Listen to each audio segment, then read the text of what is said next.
name's James Holguin. I've been driving the Nissan for about 4 years. I got f***ed over, dude. Gave this guy a shit ton of money and he spent it on like legal fees. Here it is, guys. Here's the truck, man.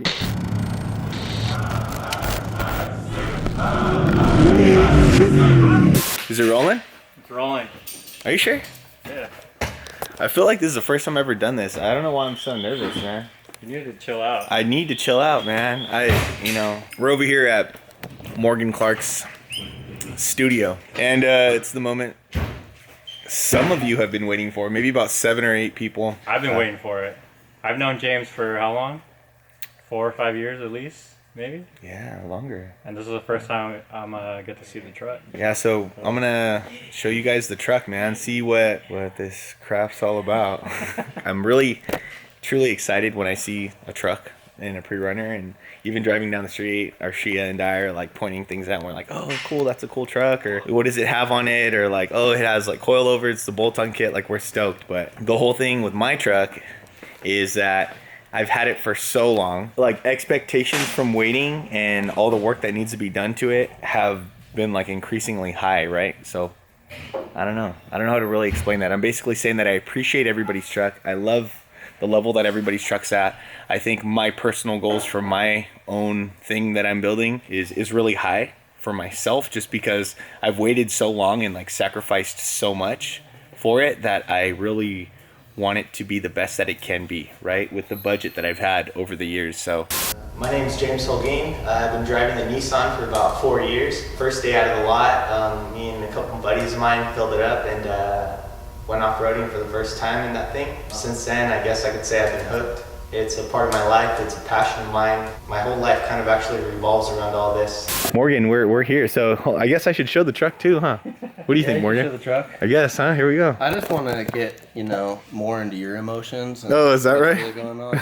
Yeah. Morgan's been my counselor here and there. He's been my 1-800 phone a fab guy. to get me through the hard times. Here it is, guys. Here's the truck, man. Tube chassis, Nissan Frontier. What's up, Arshia? Hey. How do you feel right now? It's bittersweet. I think it's always exciting to see the truck and to see progress, but I think it's been so long that he's just anxious to get out there.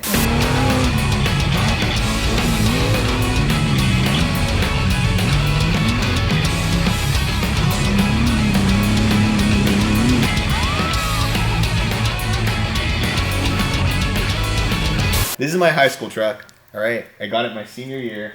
4-door Nissan Frontier. I was originally gonna have a 2002 Tacoma, but it was a couple thousand over my budget. I bought this just to fit my friends. It was 4 doors, So when I started going out, I just wanted to go faster and have fun. And there's this old story that I told that I was, I just gotten with my friends to Halloween at Glamis.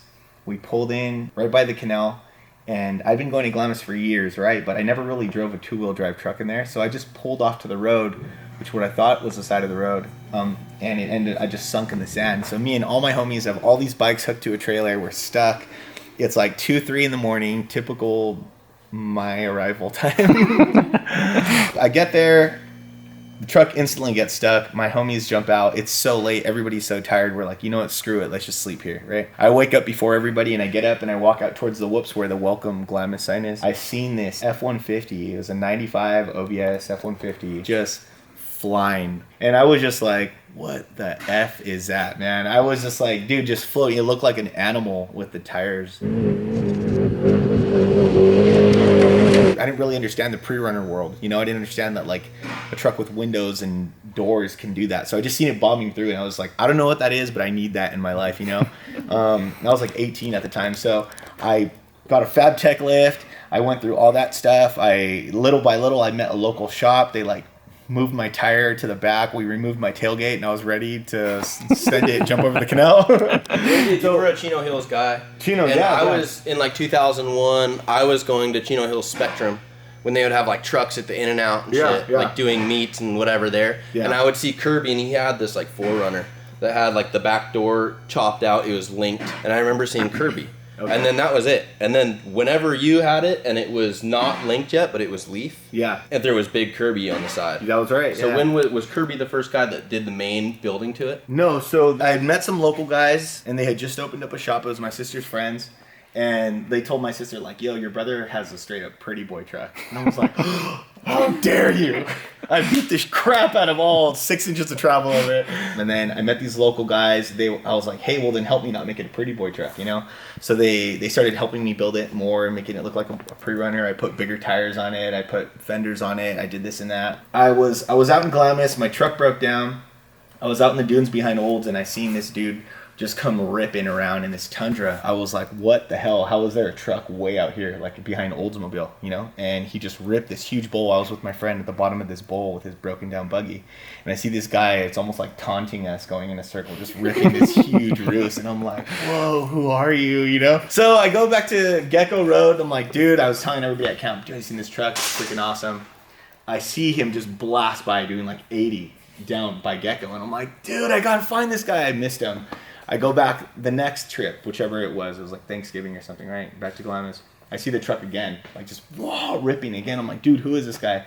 I'm driving back from school a couple months later, and I'm getting off my exit in Chino, and I see the Tundra go through a light, right? With the Glamis flag on it, fenders wide as hell, and I'm like, oh shit. I drove in the emergency lane, passed everybody up. I was like, I need to, dude, that's the truck. I was like, oh shit, you know? And I go up and I like run a light, cut people off, and like, I'm like, okay, it's in this vicinity. It's in this area. I lost it in this area, right? 2 months later, I was stalking. Just kidding. Found the truck. It was parked in front of the guy's house, and it had a number on it. I called him and I was like, hey man, who built your truck? How do I do that with my truck? You know, it was a leaf sprung truck too. And he's like, oh, I built it, you know? And I was like, what? I was like, dude, like where? He's like, here at my house. And I'm like, what? You know, because here I'm thinking like only fab shops are like fab shops like this. So I didn't know shit. So I pull up to him, checks out the truck. He's like, let's do this, do that, do this. He like pie cut the back. We were running leaf spring still. He put 2 spares back there. We put a fuel cell behind the... What was this guy's name? Kirby. Kirby. So then that was Kirby. That's full circle then. So then full circle Okay. is Kirby. Yeah. And then I met Kirby. Kirby adjusted the back so it worked right. And then I was like, I want you to build me a front end. He built me this way far advanced type of... That thing was sick, yeah. Yeah, front end. I mean, the front end was killer, and that's like what you guys probably seen in like the old videos and stuff. And it was awesome. So the truck worked great. I was literally beating the crap out of it.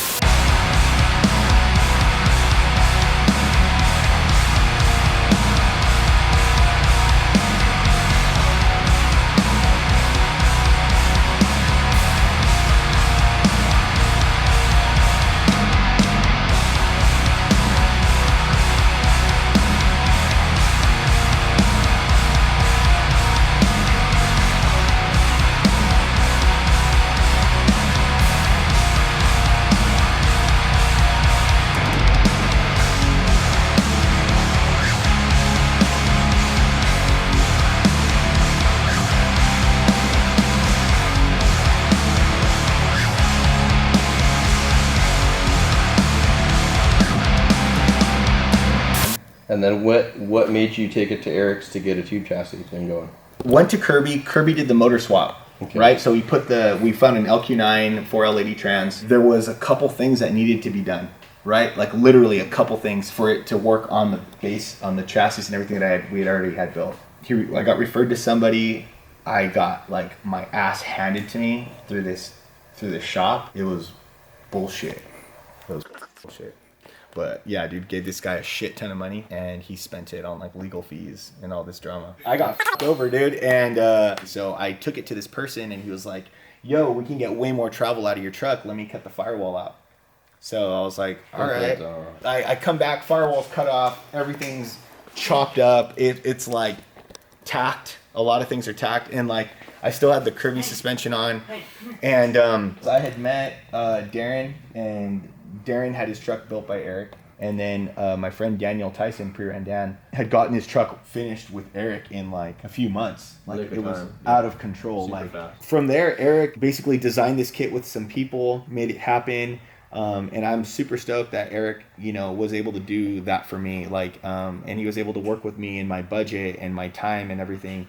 because this truck, I with a normal job like me, I'm a teacher, and a lot of people don't know that, but you know, I gotta save my money. So Eric was like, hey dude, like let me help you build this truck for your budget, and let's move forward, you know, like let's make this a cool thing, like let's make it a cool project. Snags along the way, I changed the direction a couple times, and Eric had some ideas to go deeper and deeper in the truck. So before we knew it, we had literally gotten rid of everything, and it became a full tube chassis truck, which is kind of where it's at right now, you know. So after Eric had finished his part, I took it over to Danny Giannini, and I love Danny, he's freaking awesome. Handled some things for me, and then I went to get the glass done, which is up there at Fiberworks. Fiberworks made some glass to fit the truck.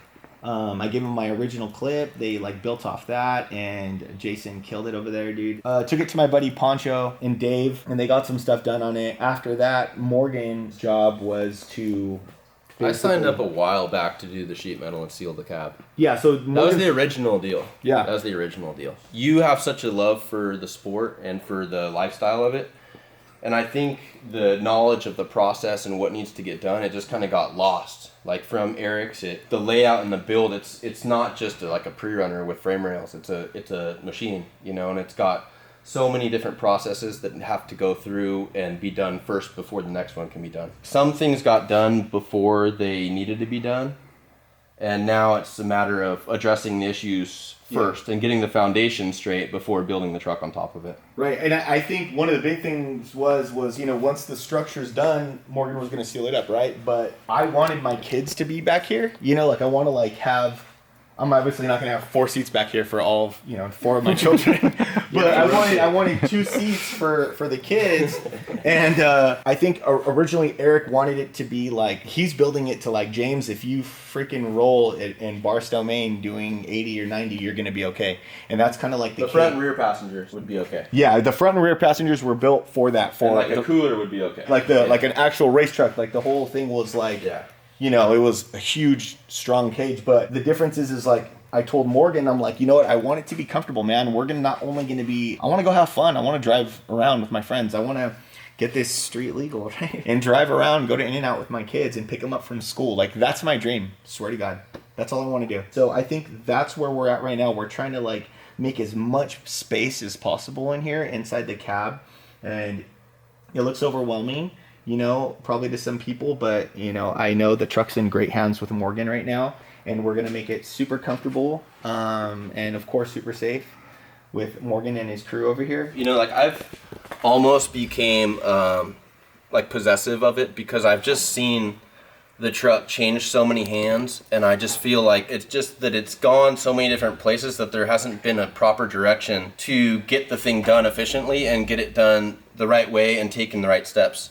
So, you know, I signed up to finish this thing out all the way and plumb it, wire it, have all that stuff done, have all the people that I would have do it, you know, make it safe, make it reliable, and make it something that he can enjoy. And I told James earlier, and it's like corny to say, but I feel like it's one of the things in my life that I need to accomplish as a person, is to get this thing right for James. My other motivation is that once this spot where his truck is, it's done, then I'm going to work on my own. So it's like my own motivation is getting this done, and then I can work on my own truck, because I'm in the same boat. Mine's roached out in the garage. So what have you done, Morgan, like since it's gotten here?